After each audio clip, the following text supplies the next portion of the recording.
Hello friends, ફરી એકવાર મારા કિચનમાં તમારું સ્વાગત છે. આજે આપણે બનાવીશું રીંગણનું ભરથું. રીંગણનું ભરથું બનાવવા માટે આપણે લીલા કાંદા લીધા છે, જે ધોઈને મેં સમારી દીધા છે. ટામેટાં છે, ભરથાના રીંગણ લીધા છે, જે મેં મીડિયમ સાઇઝના લીધા છે, અને લસણ મરચાંની પેસ્ટ છે. રીંગણ મેં ધોઈને કોરા કરી લીધા છે.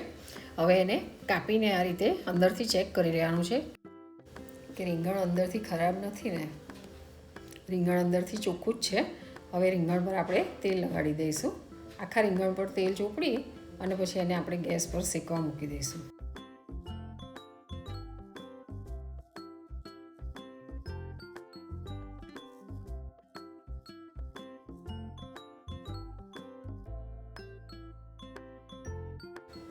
જો તમારા પાસે પાપડી શેકવાની જાળી હોય, એ સ્ટીલની કે લોખંડની આવે છે, એ હોય તો એના પર પણ શેકી શકાય. અને આ રીતે એને થોડી વારે ફેરવતા રહેવાનું છે અને ઉપર નીચે પણ કરતા રહેવાનું છે. રીંગણ આ રીતે ચેક કરતા રહેવાનું છે. ચપ્પુની મદદથી આવી રીતે ચારે બાજુથી સોફ્ટ થશે તો ખબર પડી જશે કે રીંગણ હવે શેકાઈ ગયું છે. રીંગણ આપણું હવે પ્રોપર શેકાઈ ગયું છે. તેલ ગરમ કરવા મૂકી દીધું છે. તેલ ગરમ થાય એટલે અડધી ચમચી હિંગ નાખી અને આપણે કાંદા ઉમેરી દઈશું. કાંદા સોતે થાય એટલી વાર આપણા રીંગણ જે શેકેલા છે તે પણ બાજુમાં ઠંડા થઈ જશે.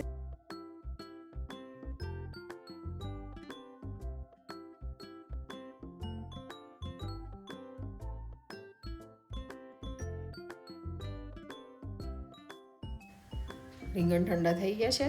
આપણે એની છાલ ઉતારી નાખીશું. આ રીતે એની છાલ તરત જ ઉતારવા માંડશે, પણ એના માટે પ્રોપર રીંગણ તમારું શેકાયેલું હોવું જોઈએ. રીંગણ છોલાય એટલી વાર આપણા કાંદા પણ બાજુમાં ચડી જશે. કાંદા હજુ કાચા છે. આપણે અંદર થોડું મીઠું નાખી અને એને 2-5 મિનિટ માટે ઢાંકી દઈશું. એને ઢાંકીને ચડવા દઈશું. અહીંયા આપણે 250 થી 300 ગ્રામ જેટલા કાંદા લીધા છે.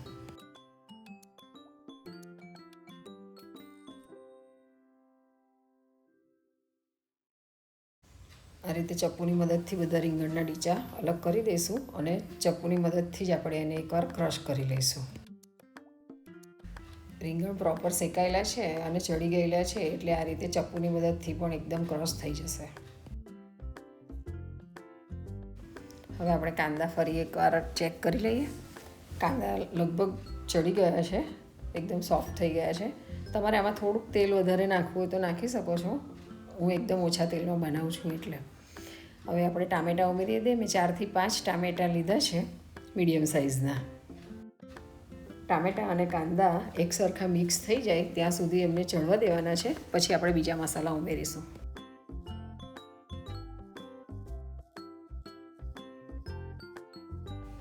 અને મીડિયમ ગેસ પર જ ચડવા દઈશું અને થોડી વાર એને ઢાંકી દઈશું. ફરી એકવાર ચેક કરી લઈએ. એને બરાબર હલાવીને જોઈ લઈશું. ટામેટામાં હજી થોડીક કચાશ લાગે છે તો એને થોડીક ચડવા દઈશું. એટલી વાર આપણે વચ્ચેની જગ્યા કરી અને લસણ ને મરચાંની પેસ્ટ મૂકી દઈએ અને એને પણ થોડી વાર સોતળી લઈએ. હવે આપણે એને ઢાંકવું નથી, ખુલ્લું જ થવા દઈશું. એટલે જે આ પાણીનો ભાગ અંદર છૂટો પડ્યો છે તે પાણી પણ બળી જાય અને ધીમા ગેસ પર એ ટામેટાં અને કાંદા પણ ચડી જશે.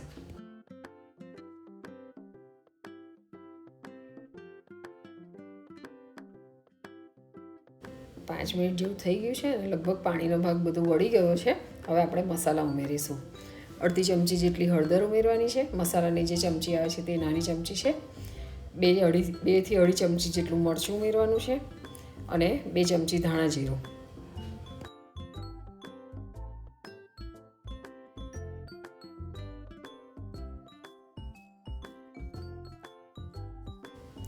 એક ચમચી જેટલો ગરમ મસાલો અથવા કિચન કિંગ મસાલો ઉમેરવાનો છે.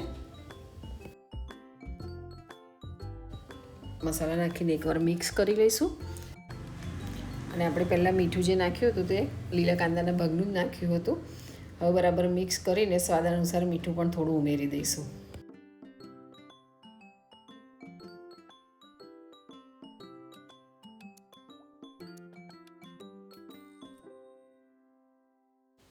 બે મિનિટ હલાવીને મસાલા મિક્સ કરી નાખીએ.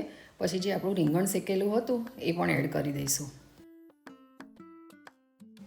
રીંગણના ભરથામાં આમ તો મેં અત્યારે કાળા રીંગણ લીધા છે, પણ જે લીલા સફેદ પડતા રીંગણ આવે છે ભરથાના મોટા, એ પણ લઈ શકો છો. એનો પણ સ્વાદ સરસ લાગે છે. રીંગણ ઠંડુ થઈ ગયેલું હતું એટલે લીલા કાંદા અને ટામેટાં સાથે એને થોડીક વાર ગરમ થવા દઈશું ઢાંકીને, 1-2 મિનિટ જેટલું, અને પછી એને આપણે બરાબર ક્રશ કરી લઈશું.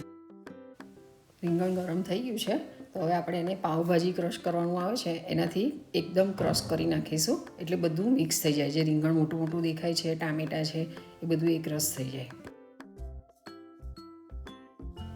આમ તો ભરથાનો ટેસ્ટ બાળકોને ભાવતો હોય છે, પણ અંદર જો આખું રીંગણ કે ટામેટાં કાંદા દેખાય તો એ લોકો ખાતા નથી, એટલા માટે આ રીતે એકદમ ક્રશ કરી લેવાનું છે. એક સરખું મિક્સ થઈ ગયું છે. હવે આપણે એમાં થોડીક મલાઈ ઉમેરી દઈશું, જેનાથી ટેસ્ટ થોડો માઇલ્ડ થઈ જાય. જો મલાઈ હોય ત્યાં સુધી મલાઈ જ નાખવાની છે, અને કદાચ ઘરમાં મલાઈ ના હોય તો અમૂલનું જે ફ્રેશ ક્રીમ આવે છે તે પણ તમે વાપરી શકો છો. મલાઈ નાખીને સહેજ ગરમ થવા દીધી છે અને જાતે પીગાળવા દીધી છે, એટલે શું પેલા ફોદા ના પડી જાય અંદર, અને પછી જ મલાઈ મિક્સ કરવાની છે. ગરમ મસાલો, લસણ, લીલા કાંદા, રીંગણ, આ બધાનો ટેસ્ટ થોડો સ્ટ્રોંગ હોય છે, એટલે મલાઈ કે ફ્રેશ ક્રીમ નાખીએ ને તો એનો ટેસ્ટ થોડોક બેલેન્સ થઈ જાય છે, માઇલ્ડ થઈ જાય છે. અને જો તમારે ફ્રેશ ક્રીમને મલાઈ ના વાપરવું હોય તો જે પંજાબી દહીં એકદમ મોડું દહીં આવે છે, અથવા તો ઘરે મેળવેલું મોડું દહીં હોય ને, તો 2 ચમચી એ ઉમેરી દેશો ને તો પણ ચાલશે, પણ દહીં એકદમ મોડું હોવું જોઈએ. 2 મિનિટ ઢાંકીને એને બરાબર મિક્સ થવા દીધું છે. હવે કમ્પ્લીટ આપણું ભરથું તૈયાર છે, તો આપણે એને ગરમ ગરમ બાજરીના રોટલા સાથે સર્વ કરીશું. ગરમ ગરમ ભરથું આપણું લીલું લસણ નાખીને તૈયાર છે. તો ભરથું, બાજરીનો રોટલો, લીલી હળદર, મૂળા, ગોળ અને છાશ સાથે મજા માણો.